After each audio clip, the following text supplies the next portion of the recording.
the title is How to Bring Guru's Blessing into Our Families. I'm not quite sure what the title of this talk is, but what's the title of the talk? And we can go from there. It was serving God and Guru with our families. Okay. Okay. Okay. Well, I'll just start from the beginning with us and our family at Ananda.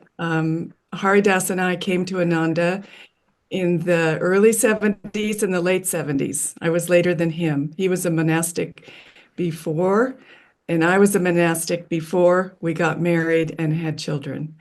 So we had the blessing of being able to develop a strong sadhana before we decided to have our family. And we prayed very deeply to Master and to Divine Mother for uh, the guidance to know that we were supposed to be parents in this life, that we really wanted to know that this was going to be our Dharma. So we prayed for 6 months, very deeply. And then it became clear that we were to be parents. And Rose was born. She's our daughter. She's now 36. She was born in 1988. And it was really, truly the deepest blessing of our life, besides having a guru, was to have a child and a husband that was on the path with me. Uh, because all of a sudden it wasn't about me, it was about serving selflessly every moment of the day and bringing Master into my life and into another's life in a very close proximity. And I realized that my energy really affected this little child, really affected this little child. And it wasn't like going to work and coming home and being able to take your shoes off and turn on the internet and forget the day. It was from the moment I woke up, we woke up, until the moment that we went to sleep, that we were uh, seeing God in our child, that we felt was a blessing to us because we had prayed and we felt very strongly that Master was there parenting through us. And we didn't have, she was born at Ananda and she was born at home. And actually, Haridas delivered her because the midwife didn't get there in time. She was born in an hour and a half. So the birth was pretty amazing, and it was beautiful. He took the picture of Master off the wall and said, "Master, you're the midwife." And so then the baby was born. And then from that time on, our life was transformed, as we all know as parents. And we didn't really have expectations of what she would turn out to be. All we wanted to do was give her Master's vibration, unconditional love, acceptance, and to guide her on her path. We never really expected her to conform to the Ananda way and conform to this certain set of principles or whatever. We wanted her to know who she was and to be able to help her to understand what her dharma was in this life. And that was sort of our promise to each other, that we would help her find her dharma in this life, not our dharma. But she was born with lots of energy, and right away that was the right prayer because she didn't really fit in to the little um, things that the community had set up. First of all, preschool. She was too much energy for the preschool. And so we had to pull her out of preschool. And she would just had a different, she listened to a different drummer. But then I would get worried about it and think, oh my God, this isn't spiritual. She's got so much energy, and what are we supposed to do? I remembered that Swamiji too never fit in. And Master, true, never fit in. He had so much energy. And so I just meditated on bringing Master and Swamiji into our family to be able to guide her. She was a delight in the community, and We had many challenges, but I think as a mother, my my greatest I don't know, not accomplishment, that's not the word, but the greatest thing that I could give her was to be independent and to have a spiritual life, find out what her spiritual life was and to cling to that, cling to God and Guru. One of the things that we never did was we never missed sadhana in raising Rose. We never missed sadhana. I promised myself when she was born that I would always keep my devotion and my sadhana strong so that I had something to give her and that my discipleship and my sadhana was really the pole star. That was the pole star. And then however I guided Rose and however she was raised was coming from a place of attunement to my guru. I didn't want to uh, just be off on my own and raise my child. She was born in a community for a reason, but she was also very independent for a reason. And right now she's living in New York. When she was born, Swamiji gave her the name Rose. He said, "This is Master's favorite flower." And he said, he looked at me very deeply in the eyes and he said, "Give this girl a very long leash." And so now she's in New York. I guess that's long enough. But she has the example. I always felt that we were giving her an example of the spiritual life. And the more that I could deepen my spiritual life, then I knew that she was going to draw from that. And this is what we can give our children, is the example of our own spiritual life, our own calmness, our own joy, our own unconditional love, the way we treat people, the way we approach life, the way we relate to one another as husband and wife. These are the things that she took with her and has taken with her. And she often comments, she said, "Mom and Dad," just the other day, she said, "I'm so proud of you." She said, "So many of my friends' parents are just, they're my friends, they don't know how to relate to their husbands and their wives. Their parents are separated, whatever, and they've had stressful lives." But she said, "You and Dad always seem to have harmony in the home." And she said, "I draw from that." She just told us this, and she's 36 years old. She said she draws from the example. And it wasn't so much that we were better than anybody else. We had, oh my gosh, we had our stressful times being a being a mom, being a dad, making a living. We had to make a living. We were light bearers, so we were having to give Sunday satsangs, teach classes. We were having to we were in charge of the family ministry. We were in charge of the Sunday school. We framed our life around the age and the raising of our daughter. When she was small, we took on Sunday school until she was too old for it. And it was a wonderful experience. And we had family camps. We would invite families, we would do things with other families. We didn't push aside the raising of our child. We embraced the raising of our child. And so our life became a family life, a spiritual family life. And so what we were doing in our own home, we shared, and everybody shared with how to make a happy uh, environment, a happy child, a happy family. But not only for ourselves, we always reached out, like you're doing now on this Zoom. This is a wonderful thing to be able to talk about being a parent and have a spiritual life at the same time. There's really no difference. Your spiritual life is your family life. Your meditation is your seva. There's no difference if you're meditating and serving with the right attitude and just embracing what God has given you, then there's a lot of joy.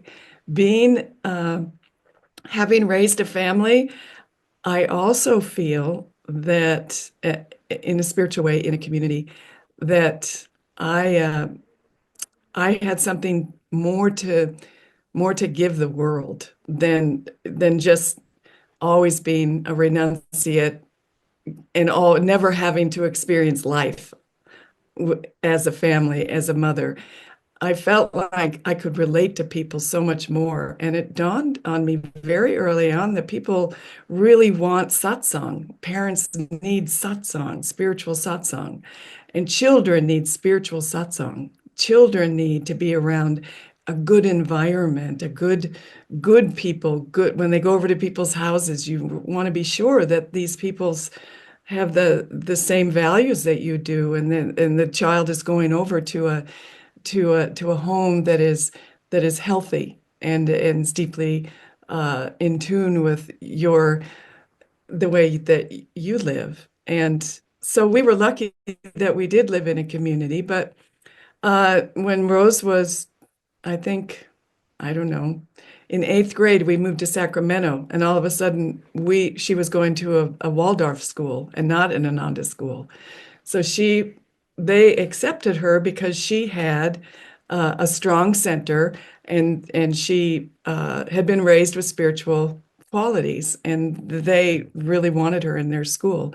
Then she went on to college. Then she went on to Columbia. But I think that what we gave her was just the sense of her knowing who she was and knowing where she was going, and an acceptance of what life will bring her. She doesn't resist life because we've always encouraged her to expand out. In the beginning, you want to protect them, but you can't really protect your children too much because they do have a very strong dharma to do in this world. But what you can do is give them the guru, give them the example of your sadhana, give them prayer. We prayed all the time for Rose. We would have prayer groups of mothers. When Rose was little, we would go into one of the temples here at the village, and we would get together and chant and meditate while the babies were crawling around on the floor. Every stage, we thought of ways to bring God and Guru uh, into our children's lives and also into being parents. And we have deep friendships now with parents whose children have left the nest. And still, these children are still connected after all this time. These children are very much connected, the ones that are raised with other spiritual children, because those are the soul friendships that they came in to nurture and to be with. These spiritual friends, don't take that lightly. The children have satsang.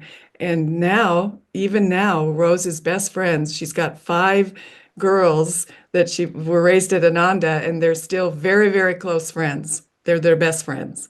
And that's quite something. And they've all gone through different experiences, different education, different lives, but they have that that bond with the people that have God and Guru in their lives, and they recognize that. So anyway, that's a little bit of what I'm going to say, and you can say a little bit, 10 minutes. Wonderful. Well, at one point, Rose wanted to really spread her wings. And so, as Roma was talking about, when we went to Sacramento, we were transferred from the village. The whole family went, of course. And that was the beginning of her out of the Ananda nest. And how was it going to go? All of us were, you might say, at the edge of our seat as to, okay, now we're in this new environment. How will it shape? And so something very interesting after the Waldorf experience happened. Numbers of the Ananda kids went to a school called Fountain Valley in Colorado. And so Rose was interested because there had been a lot of positive feedback. And again, she was wanting to spread her wings. Now, out of state, not just in local Sacramento, an hour and a half from the village. And so, of course, we supported her in that. Well, what happened, I think everyone found to be very fascinating when they heard that the principal, because Ananda kids were continuing year after year to go to this school, Fountain Valley in Colorado, and the principal really sat up and took notice, because as the kids continued to funnel through, it was like a 10-year period. She thought, my goodness, these guys are different, but she couldn't put her finger on it. So after 10 years of observing, she finds that, aha, these kids are self-reliant. And I thought, okay, now we're talking, because that's education for life. It's all about, integration and balance. So she hit the nail on the head, so to speak, by making this very keen observation, and finally coming to the conclusion that these kids are they're their own self. They're centered, and she found it very inspiring. When Rose was little, uh, she again, as Roma said, had tons of energy, and even as maybe 3 or 4 year old, we thought, well, let's give her a little taste of meditation and see. We never imposed; it was just offering. And so I was the one usually that put her to bed at night in stories and so on. But at one point, I thought, let's try a little bit of meditation and see if it's something that she would enjoy. And so what I did was, Rose, now she'd be, just about ready to go to bed. I'd say, Rose, now you're in your toe. What does that feel like? And she would smile, because this was like an exercise of awareness. And she was certainly aware enough to appreciate that I was going to be taking her on a journey.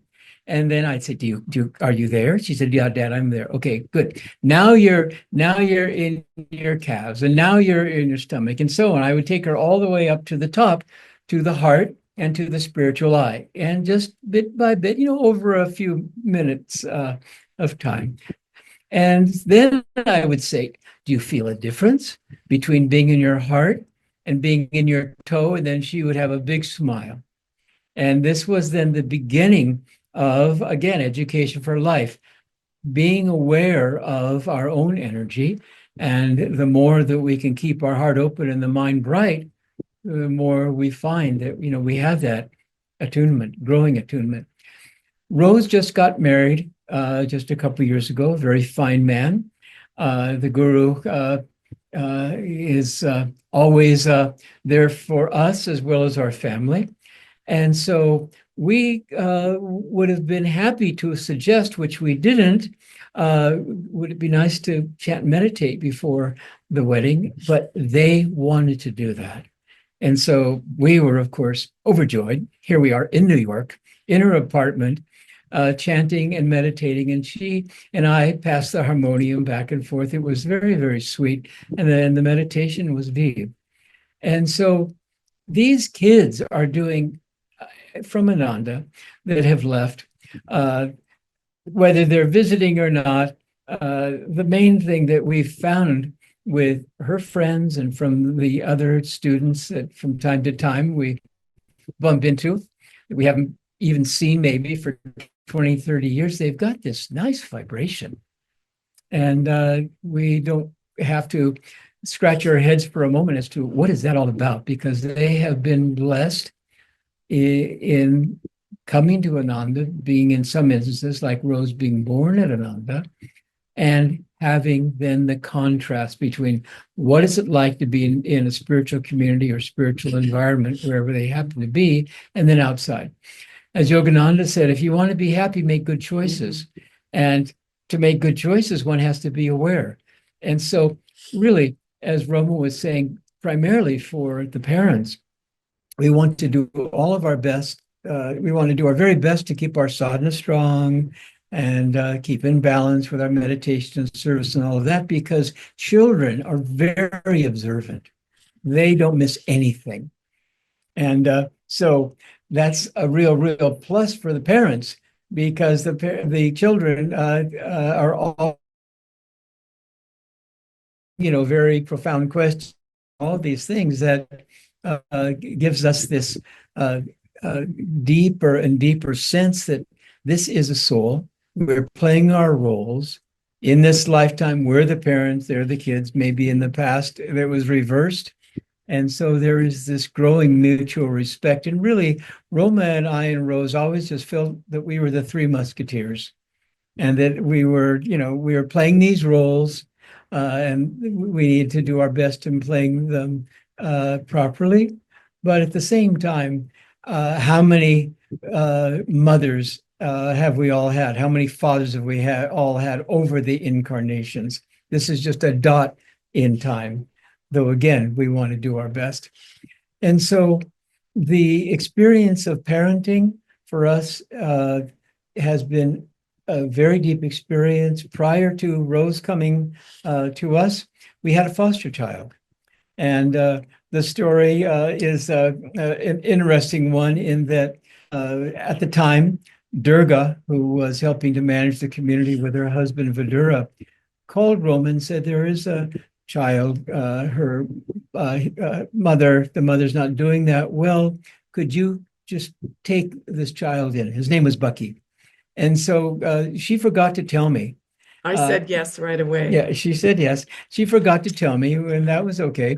But I had to just double check. So I said, okay, I'll tell you what. Let's see this Bucky, this little boy, 6-year-old boy, when he comes off the plane. And then I'll do my very best to make, it's not the final decision, but I'll have my input. And he just came off the plane looking like a ray of sunshine. We had him for 2.5 years. And then he went back to his parents. And at that time, then we were pregnant with Rose. And so we have, a deep feeling of gratitude for Bucky because he was the one that really, you might say, ushered us into parenthood by his, he was an angel and the community loved him. So anyway, needless to say, over the years, we'll be married 39 years this upcoming August. Even though Rose is 3,000 miles away now, still there's this, very, very, very close connection. And we're, again, very happy that she's picked a husband who is also bright. And they're very, very strong on growing and helping each other grow and helping other people along the way, because they're both in, professions where they serve the public. So anyway, that's a little bit too. Any of us can share many, many stories, and we're of course always eager to hear these stories because there's nothing like stories coming from parents.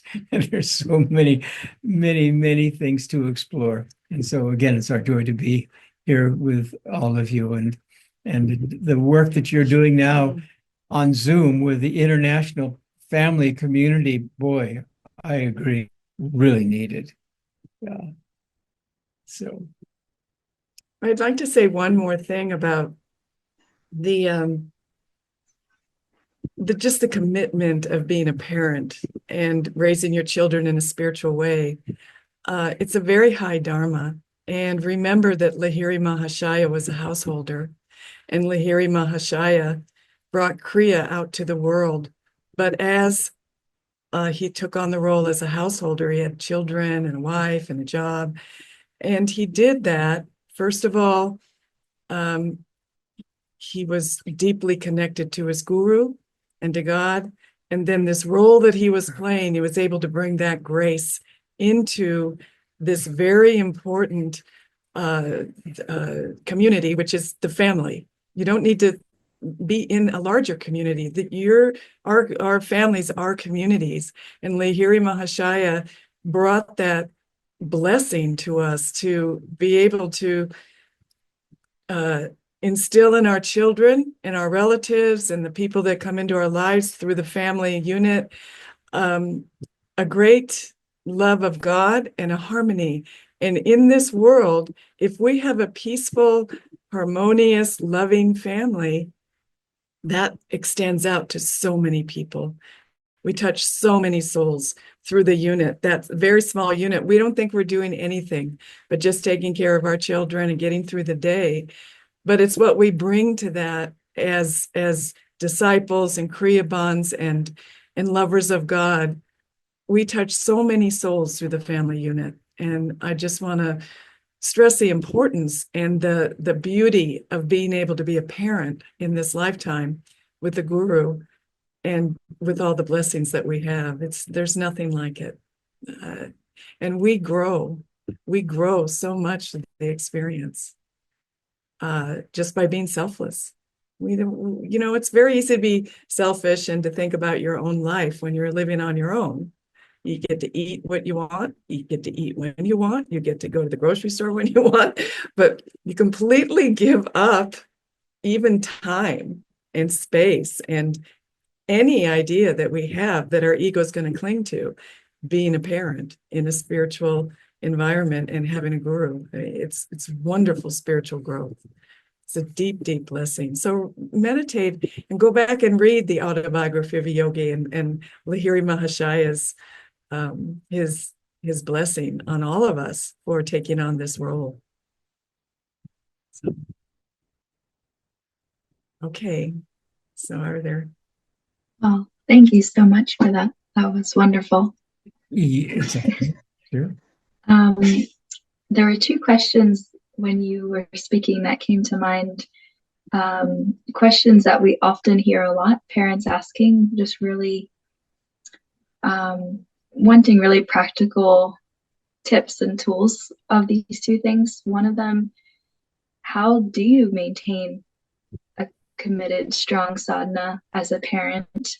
And then two, how do you keep the parent unit, that harmony in the home as a husband and wife? Well, the sadhana is a commitment that you make to God and Guru before you even become a parent. And so what we did is that we put that first, and everything else stemmed from that. So we would get up early, but also when Rose was a baby, it's the mother's job to take care of the baby. You have to feed the baby. The dad goes to work. But I would scan my day when I was alone with Rose, or maybe up all night, or maybe exhausted. We know the feelings. I would scan my day and I would look at the times of day, even if it was just 5 minutes, that I had free time, that she was down for a nap, that the babysitter came, that she was in something, any little 5 minute, 10 minute, 20 minutes. And I would meditate and I would do 14 Kriyas, or I would go energize, or I would do something. I wouldn't fall into the trap of taking a nap or turning on we didn't have internet then, so that was no problem. But you just, when you have that desire in your heart for God and you pray to him and say, when can I meditate today? And I would just look at my day. And maybe it wasn't formal. Maybe in the mornings it wasn't, until she got older. Then it became more formal. But there's different phases of your sadhana, different phases as a child grows, when you can find that time. And we supported one another. He would meditate, I would take Rose. I would meditate, he would take Rose. We would even plan seclusions that way. He would be in seclusion for half a day. I would take Rose. I would be in seclusion for half a day. He would take Rose. We really supported one another in our sadhana. It wasn't just my sadhana or his sadhana. We really put that as a priority in our life. And you have to be creative, but you can do it. And if it's just chanting and you're too restless, have a harmonium, chant, have the baby there while you're chanting, all the music,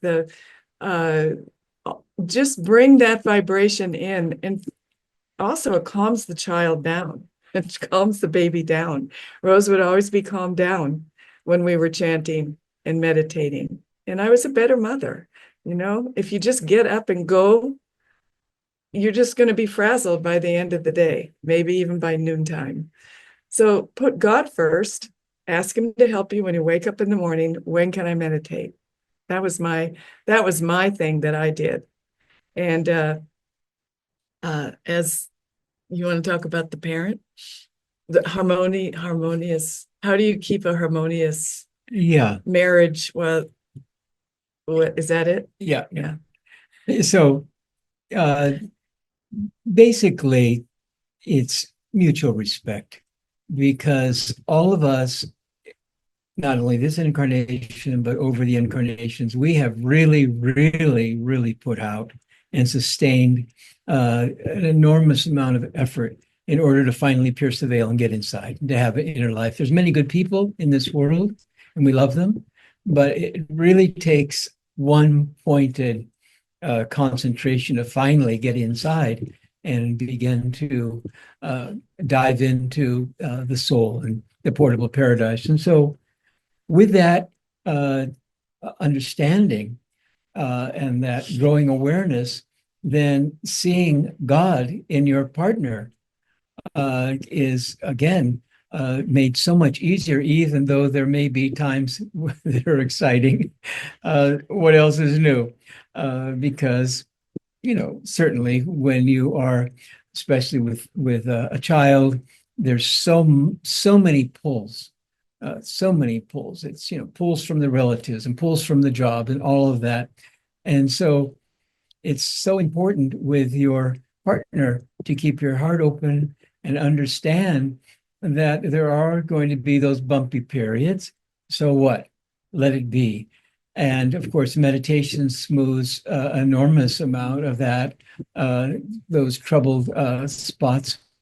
That's why we love to meditate.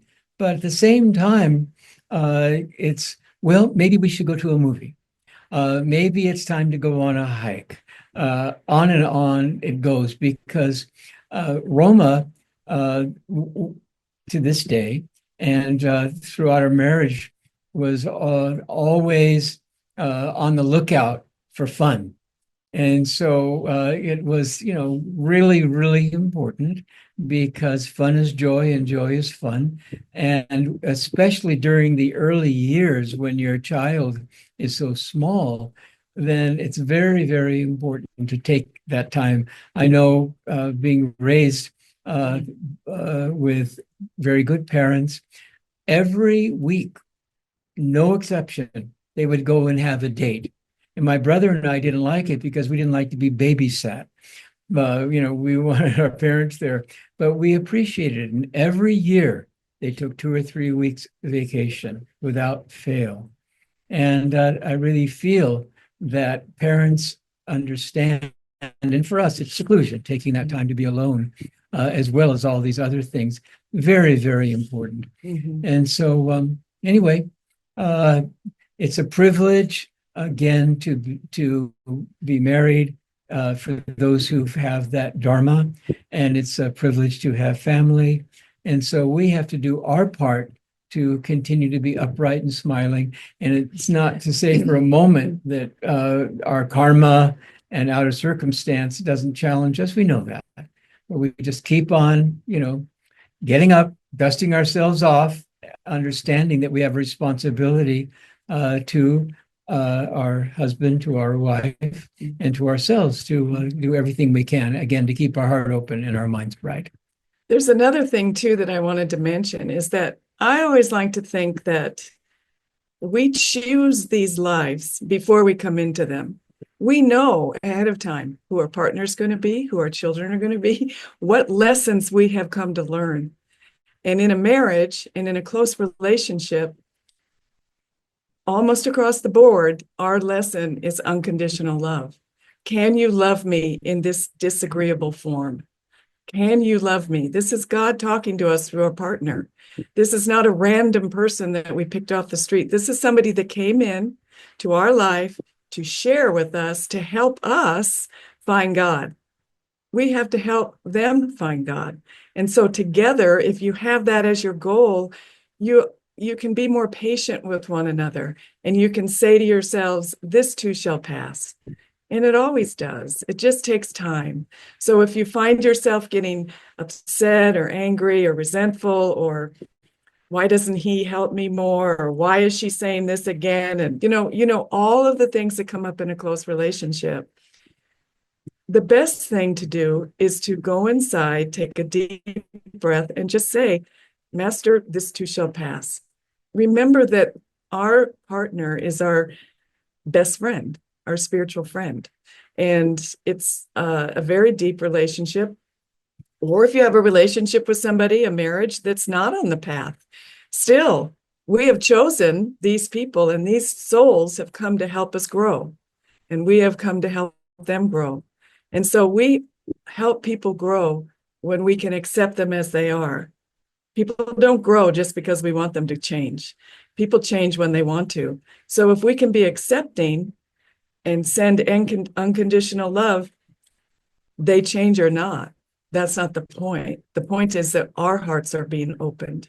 And if you're in an abusive relationship or it's not right, and you need to learn the lesson too of standing up for yourself and looking at the bigger picture. And Master said, you shouldn't stay in that kind of a relationship. He said you should leave that kind of relationship. But for those of us that don't have that, and maybe getting angry is something that pops up, then we have to really look at ourselves and say, okay, remove yourself from the situation, go do something that will calm yourself down, and communicate. You must communicate with your partner. You must communicate and talk. But don't talk when you're angry. Don't talk when you're tired and, life is coming down on top of your head. Talk when you're calm. And Haridas and I, we're both feisty. Okay, we're not just these little floating angels that float through life and smile at everybody all the time. I don't know anybody like that. We are feisty, but we respect one another, and we give each other space. We give each other space and respect the fact that we're helping one another to find God. And so we do, I don't know, we feel very blessed to have one another. We look at our marriage as a blessing, just as a deep blessing that's lasted this long. And as you get older and the kids get older, a lot of the stuff that we think is so important does kind of wash away. It just takes time. We also just got out of seclusion, and we had to fight. We're at the meditation retreat here in California, and you would think it wouldn't have been a difficult thing to get into seclusion. But we just got back from India after being there for many years, and we've taken on this role of directing things up here. And it was so busy with so many different things that we needed to address, that it was 6 months till finally we got into seclusion. We make an effort at Ananda to get into seclusion a week, a year. But even if it's a half a day or an hour, then this is very, very important, because we're different people when we take a little bit of time with God and with Guru and begin bit by bit to observe with joy and deep appreciation as the dust settles, which it always does. When you have a little bit of time to be quiet, if one can be in nature, all the better. But the main thing is to make your own environment, your home, a real sanctuary. Have a little spot where you can meditate, all of those things, and have the children as it seems appropriate to take part. Little chanting, little meditation. Roma, in the early years with Rose, found this. It seems so simple, but it took us a little while to tune into that. When Rose would start to, how you say, create a storm, she came up with the thought, why don't we just turn on Swami's music? And in 5 minutes, this hurricane that was our daughter at the moment settled down. It was incredible. So again, do the easy things, whatever that might be. It really, really makes a difference. And so music is one time Rose is having a tantrum, and they do have tantrums in spiritual communities, just like every other kid. And so she was having a tantrum. And so I had read, well, you're supposed to put them in timeout. So I put her in her room, and I was holding on to one doorknob and she was holding on to the other. And I was pulling and she was pulling and I was pulling, and she was saying, I don't want to be in timeout. And I said, no, you're in timeout. I don't think that's exactly the way they meant it to happen. So then I thought, I don't know what to do anymore. I don't know what to do. So I just went and turned on the Mystic Harp, Swami's music, as loud as I could. Truly, in 5 minutes, she was sitting in her room, just quietly playing with her toys. And it was, we can do these things. We can bring these things into our lives that actually work when we're beyond our capacity to know what to do in these situations. Thank you very much. Peter and I learned a little trick. It took us a little while, in the middle of the night when we're both up with a crying baby. We realized that was not the moment to hash out anything of what was happening. It was just put on Om, Swami chanting Om, and just be in silence and just help, help soothe the child, but don't talk about the marital stuff in that 2 in the morning. His timing is everything. The timing is everything, yes. Very good. Yeah, we're expecting our second child in November, and Oh, congratulations. I'm a little bit nervous, I guess, about how that's going to go because the first time around it was already hard enough with the sleepless nights, and my husband doesn't do quite so well without sleep.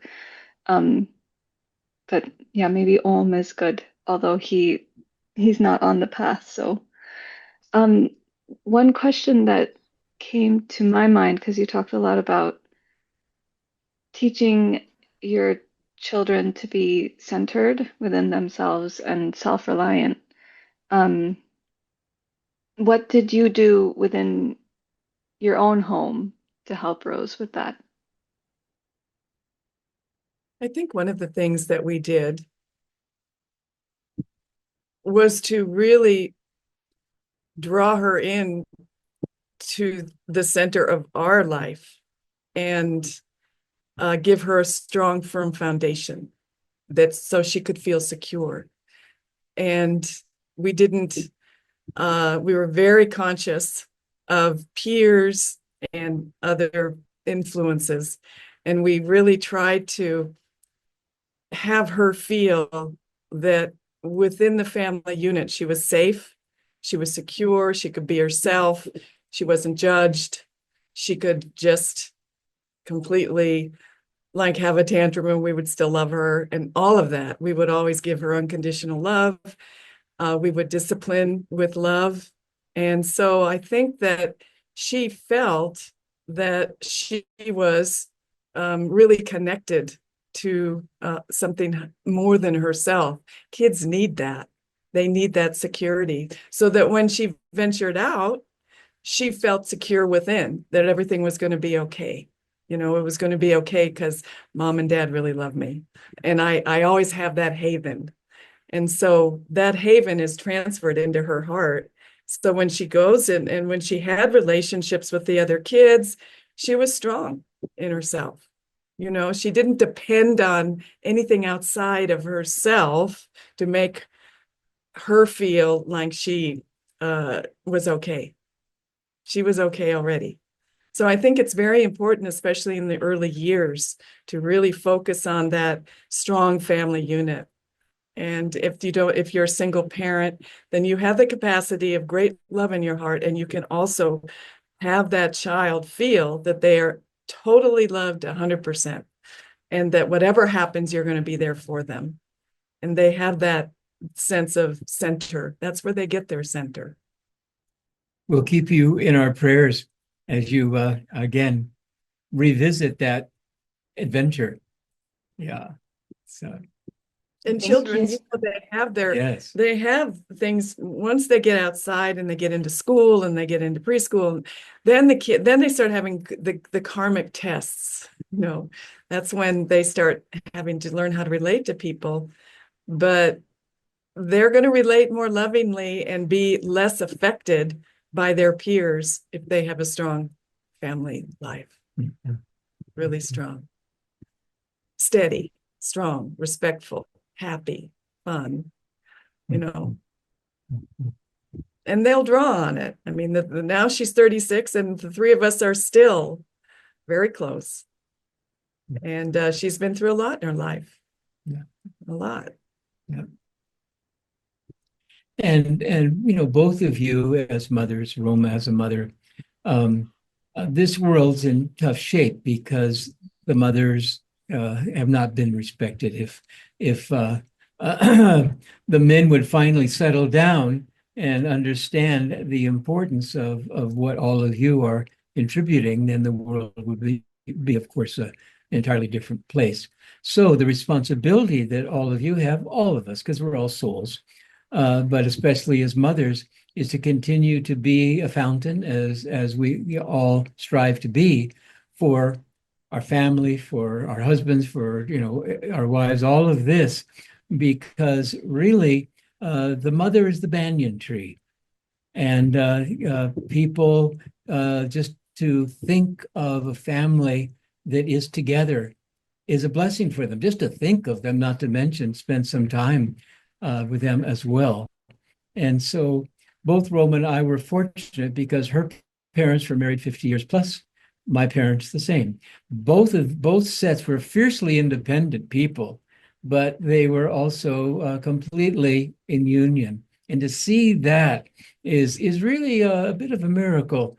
I think a big miracle, because that's not always the case, that you can be in integrity, be your own self, be strong, and at the same time be united.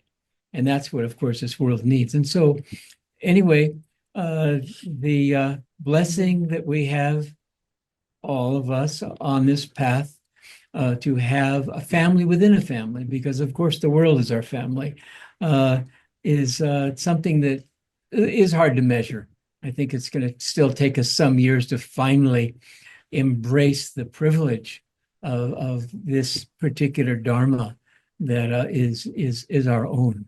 So also, one other thing, the relationship between you and your husband, whether they're on the path or not, is very, very important.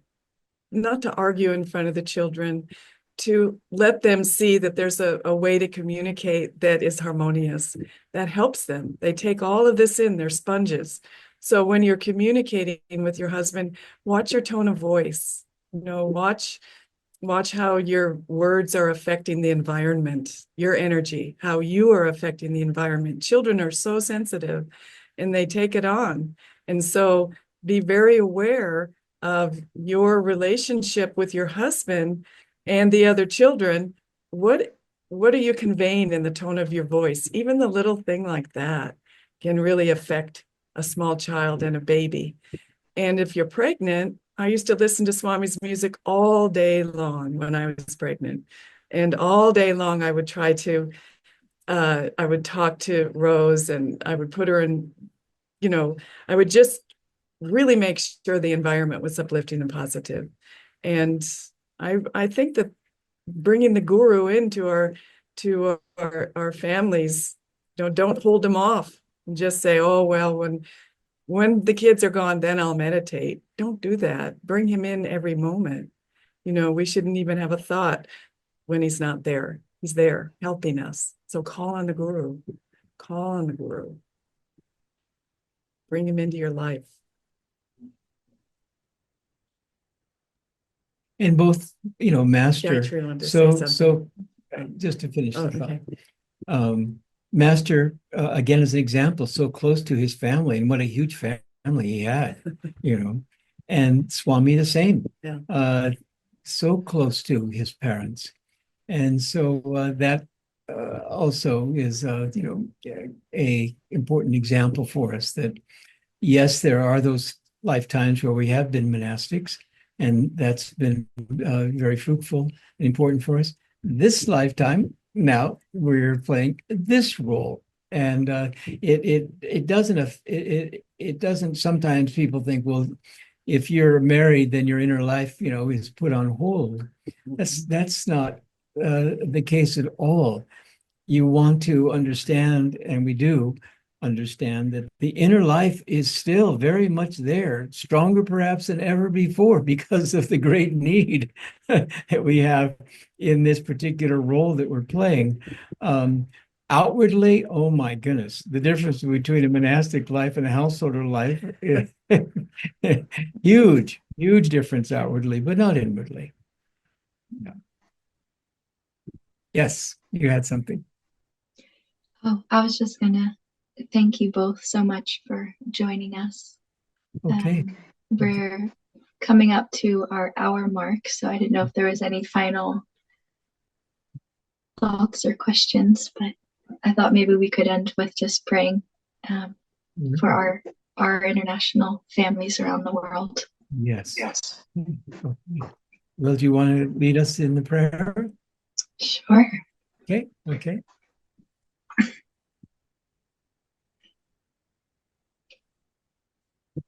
Just take a moment to connect with our heart, taking a deep breath, feeling the love and the blessings of this satsang.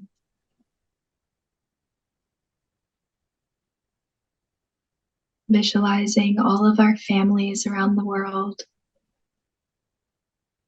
their homes filled with Master's love, Master's joy. Seeing the kids full of light, full of purpose and wonder for the world, centered in themselves, strong and confident in themselves.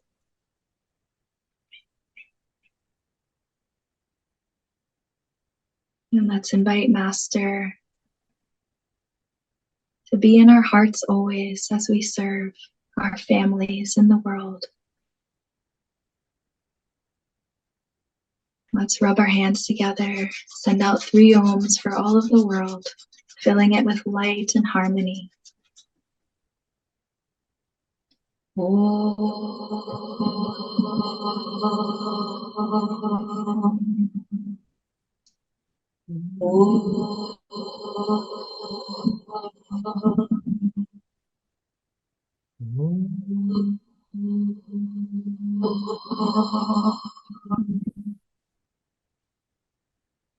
Om Shanti Shanti. Amen.